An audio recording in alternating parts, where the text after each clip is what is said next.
Okay, it's day 137. This is part two. One of the Burgesses that we've been talking about that's probably the most interesting is General Ronald Lee Burgess. General Ronald Lee Burgess, Department of Intelligence Agency, DIA, Defense Intelligence Agency. I think maybe Flynn worked for him. I think maybe Tony Schaefer worked for him. Five Eyes, my experience, the only other experience of meeting those two guys is talking to this gal out in Anacostia saying, hey, we got Five Eyes and we run drugs all around the world and there's nothing you can do to stop us. So that's my only experience with somebody saying, hey, we have an adjunct general from Britain here, and if you totally shut us down here in the Washington, D.C. area, we have it all in Canada, we have it all in Australia, don't worry about it. So you see Downer in the news, kind of the puzzle pieces kind of fit together with Papadopoulos being in London and those meetings being in London and Downer being from Australia. So kind of like, you know, when I see Five Eyes a lot, when I see DIA a lot, I start looking and saying, well, what other things did he do? What other things was he involved in? Well, it turns out Duke Energy again. He's involved in Duke Energy. He's also involved in General Electric. This is Ronald Lee Burgess. He's involved in General Electric. What part of General Electric? Nuclear fuel services. Interesting. Well, there'd be a handy guy to know if you were Bob Highly Enriched Mueller, because what you could do is you could have a program called Megatons to Megawatts, and that the center area for all the enrichment for Russia is Astana, Kazakhstan.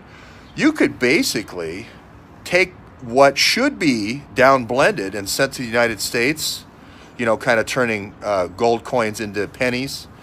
Instead of doing that, you could send the gold coins off to the different customers. You could fly to Tbilisi and climb the tarmac and give little samples of all of this stuff.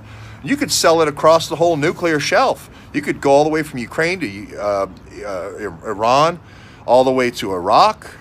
And if you look at the Gulf-Tainer deal, isn't that kind of what it is? If you look at Operation Cassandra, isn't that kind of what it is? Aren't they sending stuff all over the place? Pakistan with AQ Kwan as a customer, India as a customer. You've got China as a customer, a huge customer, right? And remember, they don't really start sending the UF6 containers over here until about 6 years later. The project gets approved, but then it takes 6 years for us to start receiving stuff. It turns out the life of a nuclear fuel rod is about 3 years. So you could, if you had experimental reactors that used a very high level of enriched uranium, you could start it there for 3 years until it got down to normal levels, or let's say 10%, from 20% down to 10%. Then when it went 10%, depleted down to 3%, now it's ready for shipment to be purchased by Duke Energy. Hey, General Burgess, I got some nuclear fuel rods for you. They're about 6 years late. Is that okay? Hey, Bob Highly Enriched Uranium Mueller, no problem. That's no problem. Until somebody maybe got in the way. Maybe an EPA lawyer, a DOJ lawyer. This guy named Spear gets in the way. Now somebody gives me this name as, hey, this foul play has involved the guy's death of the guy's two sons.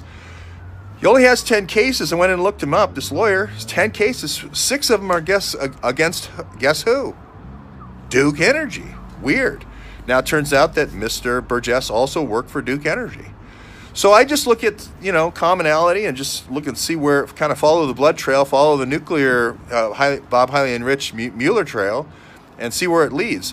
A lot of it leads again and again and again to Duke Energy. A lot of it leads to these Canada can-do reactors. Remember, if I have a whole bunch of uranium that's got plutonium in it, which is befouled or you know, they can't use it because it's such highly radioactive and hazardous, I just sell it to China. Hey, China, you use it. And remember, my big innovation here in a GE reactor, the rods are 17 feet long. In a CANDU reactor, they're only about as long as a fire log, right? 50, well, I forget how long they are. But about a fire log. I could throw those in the back of an old Toyota with no GPS, and I'm good to go. I can be sending CANDU reactors to all over Africa, Black Ivy Energy. Is that what Cheryl Mills is doing in her Gmail? I don't know. Is that what John Kerry and Sid Blumenthal are doing in their Gmail? with Philippe Reines doing weapons in his Gmail. Who knows? We got to get these Gmails back, but at least we got some of them back. Some of them we don't. But Devin Nunes is giving everybody another week, and we're going to find out. But that, to me, is what pay-to-play is. And so I just keep moving in the direction of the metadata, and it's looking like Duke Energy, and it's looking like CANDU reactors, and it's looking like highly enriched uranium.